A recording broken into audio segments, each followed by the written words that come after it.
First tonight, a News 12 exclusive. An acidic teenager from the village of New Square shares his story of abuse and betrayal. He was sexually abused by a trusted teacher and then was shunned by his community as he tried to get justice. News 12's Tara Rosenblum has his heart-wrenching story tonight in her special report, Broken Trust. Tara. And Janine, the teen you're about to meet is the first sex abuse victim from New Square to ever seek justice from the courts. And he spoke to us at great personal risk because exposing secrets in the Hasidic world can come at great expense. But Yossi, who asked us to only use his first name, is speaking out anyway, hoping other victims of abuse will come forward. Just a stone's throw from the Hudson, in the heart of rural Rockland County, sits a tiny town that is arguably one of the most religious, most insular property. Make a U-turn and go. Places in all of America.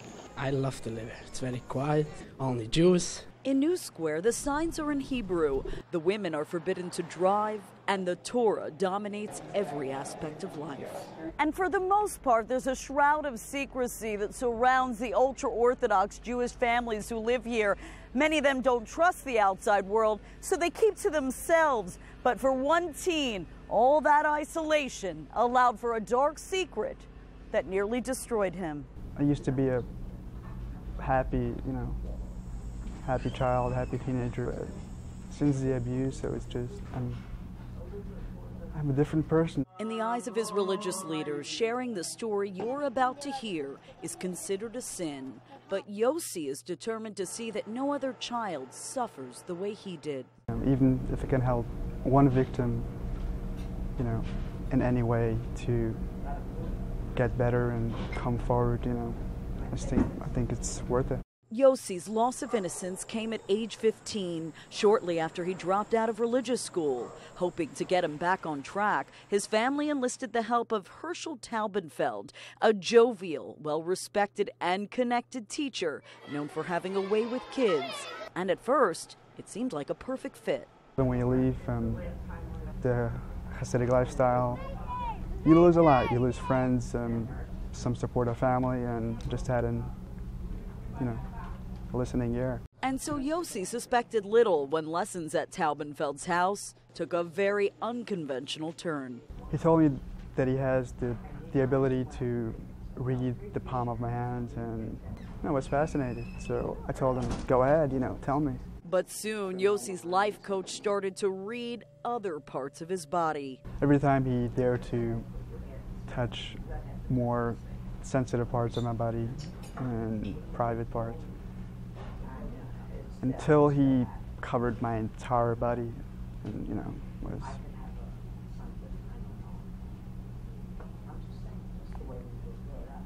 until it became the norm to do it all.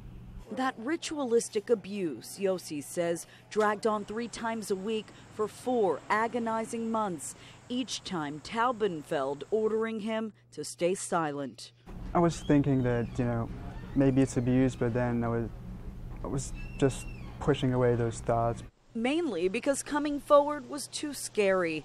Others who had reported abuse were socially ostracized, kicked out of schools, and in some cases, their family businesses were even boycotted. But eventually, Yossi's pain became more powerful than his fear. In a way, it may even be worse than killing someone physically, because you stay with the memories, you live with it, it becomes a part of you. And so Yossi turned to the people he trusted the most for help, the head rabbis of New Square, who had just set up their own sex crimes unit called the VAAD. So the VAAD told him that, you gotta go for help. Therapy, that's it. So 2 months later, Yossi would sum up the courage to do something no one else has dared to do in the history of New Square. He reported the abuse to Ramapo police. I just decided, enough is enough. I'm not going to just let him go away with it and feel guilty for the rest of my life for not doing anything. But the fallout was immediate. Other friends stopped even talking to me, even greeting me on the street. They just walk right by and, as if I don't exist. Still, Yossi pressed on, even helping his investigators secure this stunning taped confession. In Yiddish, Yossi says his attacker tearfully fessed up to the heinous crimes. But when word of his impending arrest got out, Yossi claims religious leaders staged a cover-up of epic proportions, sending Taubenfeld to Israel to obtain, of all things, this prestigious license to become a rabbi, and offering Yossi $100,000 in hush money. I refused it. I'm not, selling myself for money. I believe I'm worth more than that. By December 2011, just 1 month after Yossi reported the abuse, Taubenfeld turned himself in. He was charged with 30 misdemeanor counts of forcible touching, endangering the welfare of a child, and third-degree sex abuse, signaling the first prosecution of a pedophile from New Square. But this trailblazing case would come to an unexpected end, never making it to trial. Instead, the teacher turned rabbi turned convicted pedophile avoided jail time in exchange for 6 years probation. It's like a slap in the face, It's like everything I've worked for months, just, was in vain, I just wanted him to get what, he deserved. I was very disappointed.